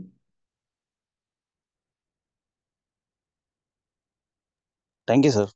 వెల్కమ్. సత్యనారాయణ గారు మీరు హ్యాండ్ రైట్ చేశారు. నమస్తే సార్. నమస్తే సత్యనారాయణ. నమస్తే సార్. ఇది ఈవేళ టాపిక్ వాట్ ఈజ్ రెన్యువల్ లో మనకి ఇప్పుడు నాకున్న పరిమితి జ్ఞానంలో రెన్యువల్ అంటే మనకున్నది జనరల్ గా ఒక ఏదైనా ఒక పాస్పోర్ట్, ఒక డ్రైవింగ్ లైసెన్స్, ఇట్లాంటి కొన్ని ఇదివరకు ఎంప్లాయ్మెంట్ ఎక్స్చేంజ్, ఇది మన చిన్నప్పుడు ఇట్లా అన్ని ఒక డేట్, దానికి ఒక టైం ఉంటుంది. ఆ టైంకి అది డెడ్ అయిపోతుంది కాబట్టి దానికి రెన్యువల్ చేయడం అనే ఒక పదం మనం వాడేవాళ్ళం. సో ఇప్పుడు జేకే గారు చెప్తే దాంట్లో the word is not the thing అని, అంటే పదము వస్తువు కాదు అని. ట్రాన్స్లేషన్ కరెక్ట్ కాదు నాకు తెలియదు, కానీ అట్లాగా రెన్యువల్ అన్నది ఇక్కడ మానసికమైన దాన్ని, ఇక్కడ వారు చెప్పింది మానసికం దాని గురించి ఇప్పుడు మనం డిస్కస్ చేయబోతుంది. రెన్యువల్ అక్కడ ఒక పీరియడ్ వరకు ఉన్న దాన్ని కొనసాగింపు, దాన్ని మళ్ళా కొనసాగింపుకి రెన్యువల్ అన్నాం. అక్కడ ఇక్కడ మానసికంగా నాకు జరిగిన అవమానం కానీ, లేకపోతే నేను పొందిన అనుభవం, ఎక్స్పీరియన్స్, నా అనుభవం పొగడ్త కానీ, నాకు అంతకుముందుగా నేను అనుభవించిన ఒక feeling like anger, jealous, hate, violence, ఇవన్నీ కూడా ఒక అనుభవంగా ఏదో ఒక సంఘటనలో మనం ప్రదర్శిస్తూ ఉంటాం, దాన్ని అనుభవిస్తూ ఉంటాం. ఆ అనుభవాన్ని ఇక్కడ చెప్పినట్టుగా ఇప్పుడు మన రెన్యువల్, డ్రైవింగ్ లైసెన్స్ అట్లాగా it is not that renewal. When you repeat that, అది రెన్యువల్ కాదు ఇక్కడ సైకలాజికల్ గా. It is not renewal. So what is actual గా మీరు అన్నట్టు what is actuality, what is actual renewal అన్న దానికి what is the actual, what is actuality in the renewal, దాంట్లో ఒక అనుభవం ఇన్కంప్లీట్ గా అసంపూర్ణమైన అనుభవం అయినప్పుడు ఒక రెసిడ్యూ మిగిలిపోతుంది. కాబట్టి ఆ రెసిడ్యూ మైండ్, బ్రెయిన్ అన్నది దానికి రిజిస్టర్ చేసే ఫంక్షన్ ఉంది, కాబట్టి అది రిజిస్టర్ చేస్తుంది, కాబట్టి అది మళ్ళా కంటిన్యూ అవుతుంది మన లివింగ్ లో ఎప్పుడు.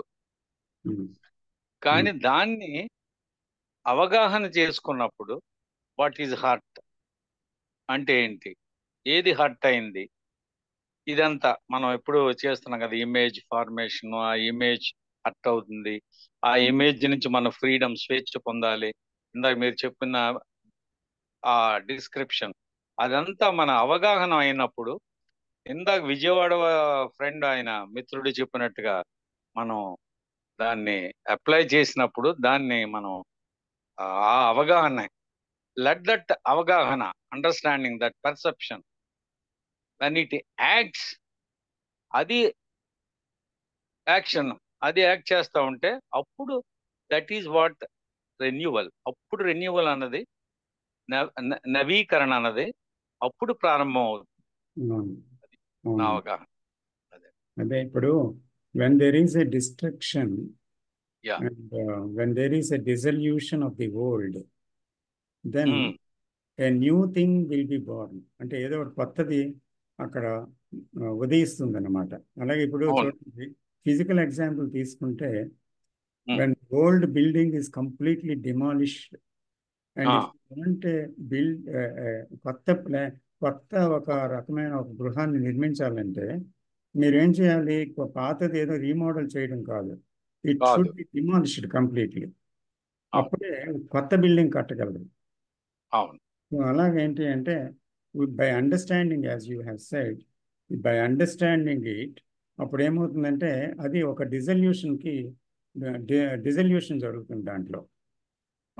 Not it is a change of and it is తెలిసిన దాంట్లో చిన్న మార్పులు చేస్తూ ఆ తెలిసినదే కొనసాగడం కాదు, కానీ తెలిసింది పూర్తిగా అంతం అవడం అన్నమాట. అలాగ అంతమైన చోట పూర్తిగా ఈ నవీకరణ అనేది, అంటే కొత్తది జరగటం, అంటే రిన్యూవల్ అనే పదం కొన్ని అర్థాలు ఇలా మీరు చెప్పినట్టు ఇస్తాయి, కానీ అసలు ఈ అర్థంతో కృష్ణమూర్తి గారు ఆ పదాన్ని వాడారు. అవునండి, అది కరెక్ట్. అదిని తర్వాత విజయవాడ మిత్రులకి ధన్యవాదాలండి. ఎందుకంటే నిత్య జీవితంలో ఇది మనం ఆ ఉపయోగించుకోలేనప్పుడు మనకి ఈ జ్ఞానం ఎలా పనిచేస్తుంది అన్నది దానంతట అదే పనిచేస్తుంది. ఇప్పుడు మేము అనేక మంది ఇక్కడ 10 మంది 15 మంది మేము ఇంటరప్ట్ అవుతూ ఉంటాం మాట్లాడటానికి. మీరు మౌనం దాలుస్తున్నారు కదా, మీరు గమ్ముని ఎదుటి వాళ్ళు పూర్తిగా మాట్లాడిన తర్వాత బిగిన్ చేస్తున్నారు. సో అది కూడా ఈ దీంట్లో ఒక భాగమే. అట్లాగే మనం మన ఇంట్లో మన wife తో మన పార్ట్నర్ ద్వారా మన పార్ట్నర్ని అబ్జర్వ్ చేయడమే గొప్ప జ్ఞానం. మొత్తం బయట ఉన్న వాళ్ళందరినీ అబ్జర్వ్ చేసినట్టే ఇక్కడ ఇంట్లో అబ్జర్వ్ చేయగలిగితే all reactions. So when we see the ఎప్పుడెప్పుడైతే అబ్జర్వేషన్లో ఇంటర్ఫియర్ అవుతున్నాడు అని ఎప్పటికప్పుడు మనం చూడగలగటమే the observer is the observed అవుతుంది. అవును, అంతే కదా. అంతే. దట్ ఈస్ జ్ఞానం. అవును, దట్ ఈస్ జ్ఞానం. Yes. Thank you Satyanarayana garu. Thank you sir. Thank you sir. ఒక కామెంట్ యాడ్ చేయొచ్చా? Please sir. ఆనంద్ గారు. రాంబుద్ధ గారు చెప్పండి. సారీ. సేమ్ థింగ్ అండి. రవీంద్ర ప్రసాద్ గారు ఎక్సలెంట్ క్వశ్చన్ అడిగారు. మనకేంటంటే మొదట్లో నాకు ఇది డౌట్ వచ్చింది, ఇవన్నీ చాలా కాంప్లెక్స్గా ఉన్నాయి కదా, జేకే చెప్పారు, ప్రాక్టికల్ గా మనం ఎంతవరకు దీన్ని ఇంప్లిమెంట్ చేయొచ్చు? ఎందుకంటే ఐడియల్ వరల్డ్ లో మనం ఉండడం పాసిబుల్ కాదు. ఆఫ్టర్ సమ్ టైం ఏమైందంటే జేకే చాలా తెలివిగా నీ అంతటి నువ్వు అబ్జర్వ్ చెయ్యి అంటారు. ఏం చేయాలో చెప్పరు, ఎలా చేయాలో చెప్పరు. So the only way is, same question Ravindra గారు అడిగారు, మా ఇంట్లో ఉన్న కుక్క పిల్లల ద్వారా నేను ఎక్స్పెరిమెంట్ చేసి తెలుసుకోవచ్చు అంటే, that is how I started. పక్షుల్ని అబ్జర్వ్ చేయడం, జంతువుల్ని అబ్జర్వ్ చేయడం, ఏంటి ఎంపికలైన ఎదుగుతూ, అంటే ఇది ఎందుకు ఇలా చేస్తుంది, ఎందుకు ఇలా చేయట్లేదు. ఫ్లవర్స్ మెయిన్గా ఏంటంటే ఫ్లవర్స్ చాలా బ్యూటిఫుల్గా ఉంటాయి, కానీ సడన్ గా మన్నాడు చూసరికి అరే వాడిపోయిందే, ఇది బాగోలేదే, నిన్నట్లా బాగోలేదే, మనం రకరకాల కామెంటరీ మనం ఇస్తూ ఉంటాం. Flower is a flower, it's a beautiful flower. తర్వాత నదులు, రివర్ దగ్గరికి వెళ్ళినప్పుడు, సముద్రం దగ్గరికి వెళ్ళినప్పుడు ఈ ప్యాటర్న్స్ చూసినప్పుడు ఏంటంటే అది మనం ఒకటి కాదని విషయం అర్థమవుతుంది. నేను సెపరేట్, నేను మనిషిని గొప్పవాడిని అనుకున్నప్పుడు, మనం డివైడ్ చేసినప్పుడు అనిపిస్తుంది తప్ప, నువ్వే ప్రపంచం, ప్రపంచమే నువ్వు అని చెప్పి ఎన్నోసార్లు చెప్పారు. వాటర్ లేకపోతే మనం లేము, మనం అంటే నదులు. So we are all interconnected. దాన్ని ఎంపిక లేని చూసినప్పుడు ఏంటంటే గ్రాండ్నెస్ ఆఫ్ లైఫ్ కనిపిస్తూ ఉంటుంది. సో ఏదైనా తీసుకోవచ్చు, మనం దేనైనా చాయిస్లెస్ అవేర్నెస్ తో మనం చూడగలిగితే ప్రతి దాంట్లో మనం ఉంటాం సార్. అది అందుకే అతను చెప్పిన ఎగ్జాంపుల్ మంచి క్వశ్చన్. జేగా చెప్పిన చాలా వరకు ఏంటంటే క్లోజ్ అబ్జర్వేషన్ ద్వారా ఆటోమేటిక్గా క్లియర్ అవుతుంటాయి. కొంచెం టైం పడుతూ ఉంటుంది ఆ స్టేట్కి వెళ్ళడానికి, బట్ అతను చెప్పిన ప్రతిదీ మనకు మనం ఇంప్లిమెంట్ చేసుకోవచ్చు, మనకు మనం పర్సనల్గా ఎక్స్పీరియన్స్ చేయొచ్చు. That is what happen. Time పడుతుంది, బట్ ఏంటంటే అతను చెప్పిన చాలా విషయాలు మనకు మనం ట్రై చేసుకోవచ్చు, మనకు మనం ప్రూవ్ కూడా చేసుకోవచ్చు. ఇవన్నీ ఏంటంటే ఎఫర్ట్లెస్గా జరగాలి. మనం ఏదో ప్రయత్నంతో ఇది చేయడం వల్ల ఏదో జరుగుద్దంటే ఎప్పుడు జరగదు. ఎండ్ గోల్తో వెళ్తే జరగదు. ఎఫర్ట్లెస్ అబ్జర్వేషన్ ద్వారా మాత్రమే జరుగుద్ది. అది జరిగింది, నా personal experience I'm sharing. Thank you sir. Thanks. అదే రాంబుద్ధ గారు, ఇప్పుడు లైఫ్లో ఎక్సెప్షన్స్ అంటూ ఏమీ లేవు. ఒక ధూళి కణము నుంచి, బురద నుంచి, తర్వాత అశుద్ధము నుంచి, తర్వాత గాలి, నీరు, వాతావరణం నుంచి, ప్రతి సృష్టిలో ఉండే ప్రతి ఒక్క పురుగు నుంచి, జీవము నుంచి, మనిషి నుంచి, అంతరంగం నుంచి కూడా ఎక్సెప్షన్ లేదు. సో ఇవన్నిటినీ కూడా చూడటం అనేది ఎంత ముఖ్యమో చెప్పారు. That is the point what Krishnamurti. But మీరు ఎలా చూస్తారు అని అడిగారు. Not with your old mind but with a freshness అన్నారు. అంటే నీ గతం లేకుండా చూడగలవా అని అడిగాను. So here he left us alone, lonely. మనల్ని వదిలేశారు ఒంటరిగా. చూడగలవా అని అడిగారు. చూస్తే ఏమవుతుందో కూడా చిన్న సూచన చేశారు, కానీ ఇది ఇలాగ చేయాలని హౌ అనే మాట అతని టీచింగ్లో లేదు. కాబట్టి అక్కడ ఏమవుతుంది, చూడటం అనేది ఒక ల్యాబొరేటరీ అన్నమాట. So the life is a laboratory. అంచేత we should not miss a thing in the life. So life ఎన్నో రకాల విషయాల్ని ఫిజికల్గా, సైకలాజికల్గా మన ముందు ఉంచుతుంది. సో దాన్ని మనం చూస్తున్నామా, లేకపోతే దాంతో రియాక్షన్లో కొట్టుకుపోయి బతుకుతున్నామా, జీవిస్తున్నామా? ఆ బ్రతకడానికి, జీవించడానికి చాలా తేడా ఉంది. యు ఆర్ నాట్, అంటే we are not learning anything from that. But ప్రతిదానికి ఏదో ఒక ఆన్సర్ ఇచ్చేసి, అవాయిడ్ చేసేసి, దానికి ఒక సమాధానం చెప్పి ఒక సెక్యూరిటీ జోన్లోకి వెళ్ళిపోతున్నాం. కానీ అసలు యాక్చువల్గా there are so many things which has no, దానికి ఆన్సర్ లేదన్నమాట యాక్చువల్గా. కానీ mind gives answer to everything, even to God, even to silence, even to the ecstasy, even to the love. ప్రతి దానికే ఆన్సర్ ఇచ్చింది మైండ్. సో దీస్ ఆన్సర్స్ అనేవి ఏంటంటారు, అవి మనం తెలుసుకున్న ఏదో పుస్తకం నుంచో, మహాత్ముల నుంచో, లేకపోతే మన జీవిత అనుభవాల నుంచో కొన్ని తెలుసుకున్న విషయాల్ని క్రోడీకరించి ఆ విషయాల్నితో మనం ఒక సమాధానం ఇస్తున్నాం. కానీ that is not the reply. So అందుకని మనం అది చూడటంలోనే అసలు విషయము దానికదే వెల్లడి అవ్వాలి. అప్పుడు it becomes our own, then there is freedom. So అంతకాలం కూడా ఈ నాలెడ్జ్ అనేది however great it is, it will not give any freedom to us కదా. That is it. Thank you Rambuddha garu. So అందుకే సార్ మన JK book freedom from the known. అవునండి, తెలిసిన దాని నుంచి విముక్తి. ఇందాక మీకు కొండ ఎగ్జాంపుల్ కూడా ఎందుకే చెప్పాను. తెలిసిన దాని నుంచి మనం బయటికి వస్తే తెలియదేదో తెలియపడుతుంది. సో ఈ ప్రాసెస్ ఎక్కడ స్టార్ట్ అవుతుంది, ఎక్కడ ఎండ్ అవుతుంది అంటే it is continue. As long as we live it will continue. మనకు ముందు ఉంది, మనం లేనప్పుడు ఉంది, మనం లేనప్పుడు కూడా ఉంటుంది కూడా. That is what the truth is. So ఇంకోటి సార్ ఇంట్రెస్టింగ్, చెప్పండి చెప్పండి సార్, చెప్పండి. సారీ, ఈ కల్కి సినిమా మనం చూసినప్పుడు అందులో ఒక డైలాగ్ ఉంది, మనిషి మారడు మనిషి మారలేడు అని ఒక డైలాగ్ ఉంది. సో దాని గురించి కొంచెం యాడ్ చేయండి ఏమన్నా. మనిషి మారడు మనిషి మారలేడని ఎవరు చెప్పారు? సినిమాలో కమల్ హాసన్ డైలాగ్ ఒకటి ఉంటుంది. Okay okay, very interesting dialogue. Sudden గా ఇది గుర్తొచ్చింది. మనం ఈ చేంజ్ గురించి మాట్లాడుతుంటాం కదా జేకే టాపిక్ లో. మారాలి అని ఎప్పుడూ అనుకోలేదు, అందుకని ఆయన మారడు. సింపుల్ ఆన్సర్ అది. మారలేడు కూడా. అంతే అంతే. ఎందుకు మారాలి? అనుకోలేదు. ఎందుకంటే what is and is living in the security zone. So you don't want to be disturbed అనమాట. తర్వాత the beginning and the freedom is at the beginning and also at the end. ఇందాక మీరు చెప్పింది.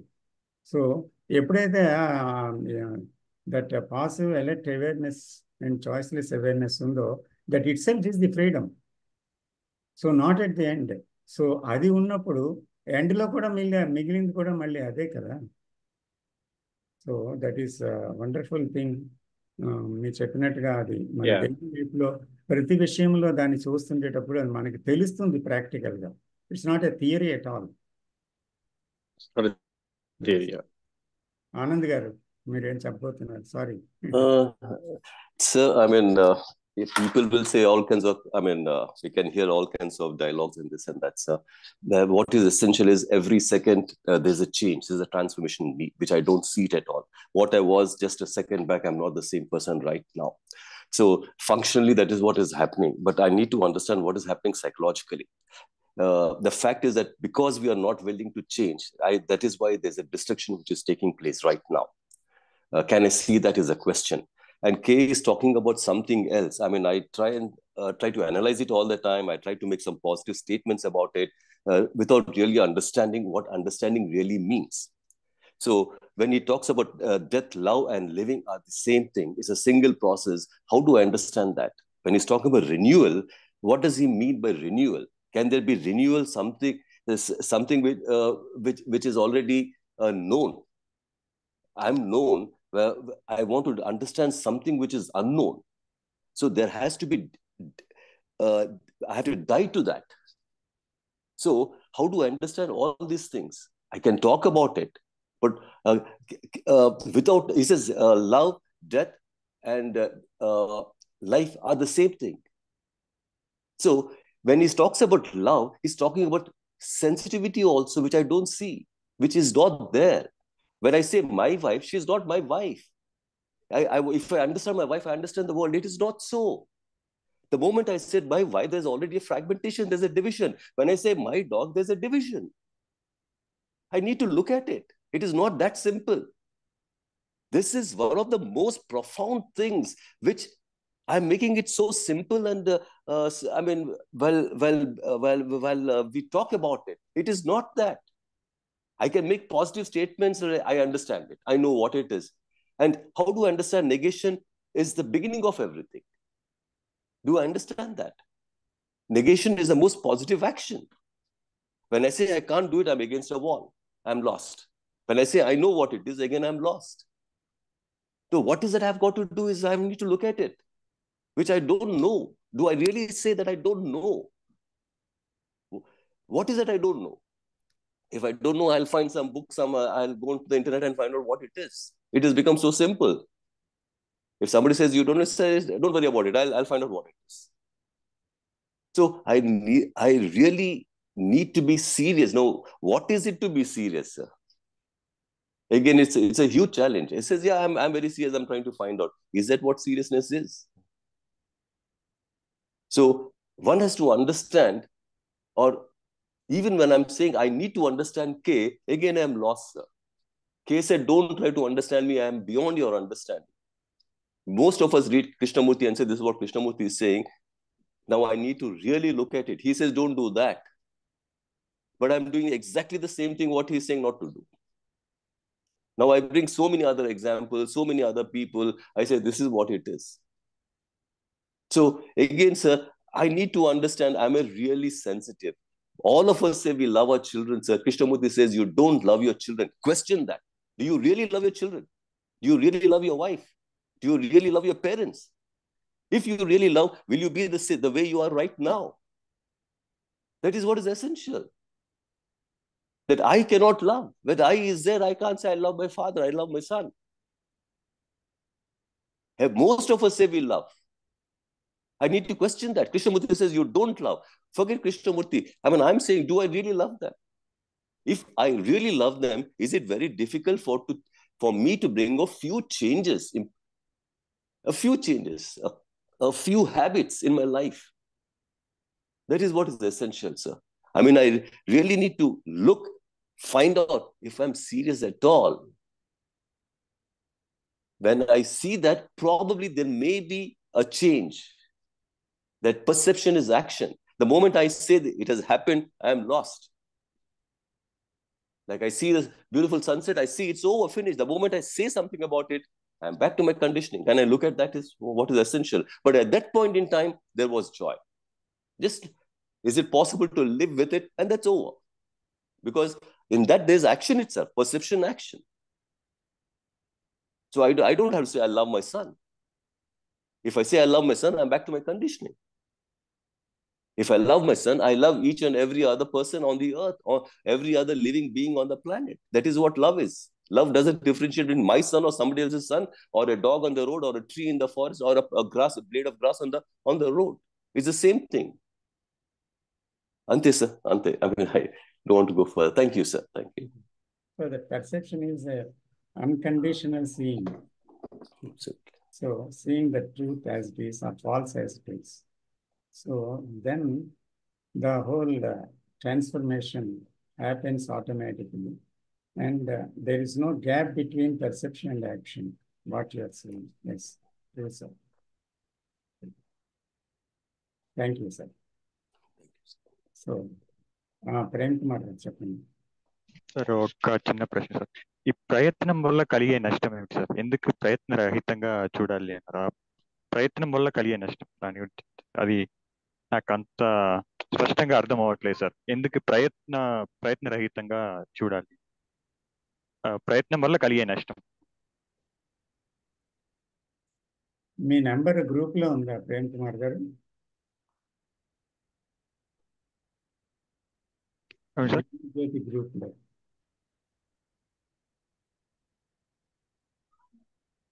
ఏ గ్రూప్లో సార్? జ్ఞానజ్యోతి గ్రూప్లో మీరు మెంబర్గా ఉన్నారా? అవును సార్, అవును సార్. మీ పేరు లేదే?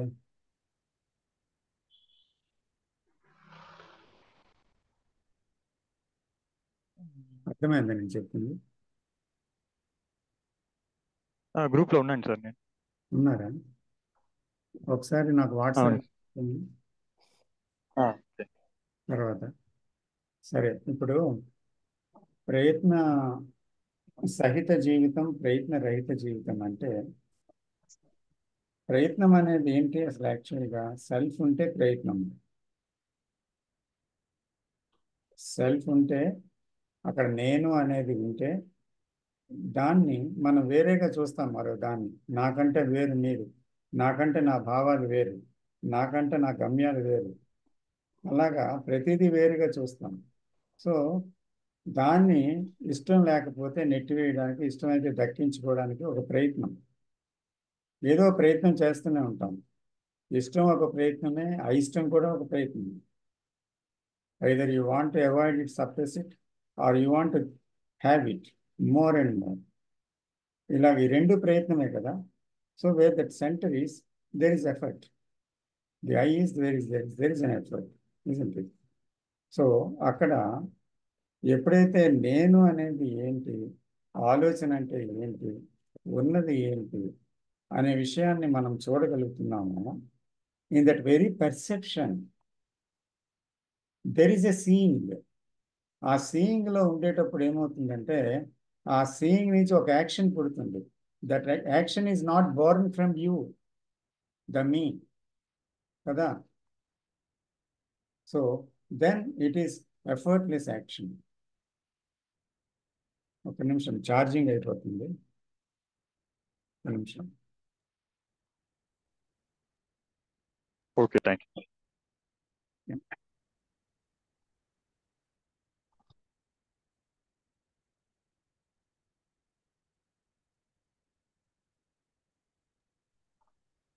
So effort ante I'm telling myself I'm alive and can I look at that as a charging close question? అయిపోతుంది.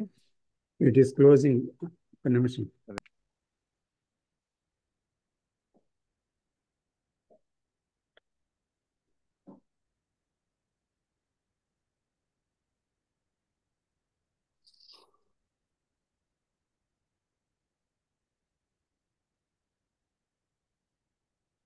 Yes, sir. So the time is coming near, or it is 8 already. So do you want to tell something, or just listen to it?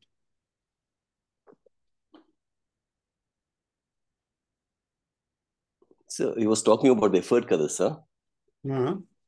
Effort ante it tells me that I'm alive all the time. ఒక నిమిషం అండి, The self. చెప్పండి. As Prem had asked the question, effort ani, effort tells me that I'm alive ani. All the time I have to do something or the other to say that me is alive ani. Can I look at that? Is what is essential, sir. The effort what I put, it says that I'm alive, I'm living. So it is what is essential. In fact, K also says non-action is action. Now, how do I understand that is a question? What does he mean by non-action is action? That is very essential, sir. Ante, sir. Yes, sir. Thank you. Thank you, sir. Thank you. Sir ఒక comment add చేయొచ్చా? Please sir, రాంబుద్ధ గారు. Same నాకు అర్థమైన ప్రకారం excellent question Ram Kumar గారిది. ప్రయత్నం లేని ఏంటంటే, ఇప్పుడు సపోజ్ మీకు కాలేజీలోని మీకు ఒక ఒక టాస్క్ ఇచ్చారు ప్రొఫెసర్, పైథాగరస్ థియరం గురించి ఒక 1 పేపర్ రాయమన్నారు. అదే రామ్ కుమార్ గారు ఇచ్చారు professor. So we have 2 options. మీ ఫ్రెండ్ కన్నా బాగా రాసి 10కి 10 మార్కులు కొట్టాలనుకోవడం ఒక అవుట్కమ్. పైథాగరస్ థియరాన్ని ఇన్ అండ్ అవుట్ మనస్ఫూర్తిగా నేర్చుకోవడం ఇంకో అవుట్కమ్. సో రెండో దాంట్లో ఏంటంటే మీరు తెలుసుకోవాలనుకున్నారు, మీకు ఫ్రెండ్ని బీట్ చేస్తామా, 10కి 10 వస్తాయా లేదా, ఇవన్నీ మీ మనసులో ఉండవు. అవి ప్రయత్నపూర్వకం అంటే ఉన్నదాన్ని ఉన్నట్టు చూస్తారు. పైథాగరస్ థియరంలో ఏముంది, దీని గురించి ఎంత బాగా రాయగలరు. ఫస్ట్ దాంట్లో ఏంటంటే ఎలాగైనా మీ ఫ్రెండ్ బీట్ చేయాలి, అంటే ఏదో గొప్పగా చేయాలి, ఇంప్రెస్ చేయాలి. దానికి రకరకాల ప్రయత్నాలతో కూడుకున్న పనులు వేరే జరుగుతాయి. సో సడన్ గా నాకు ఎగ్జాంపుల్ వచ్చింది సార్. ప్రయత్నంతో చేసే పనులు ఎలా ఉంటాయి, ప్రయత్నం లేకుండా చేసే పనులు ఎలా ఉంటాయి. సార్ రామకృష్ణ గారు మీరు తీసుకోండి. ఓకే. సో ఒక్కొక్కరు ఒక కోణంలో ఒక విషయాన్ని తెలియచెప్తున్నారు.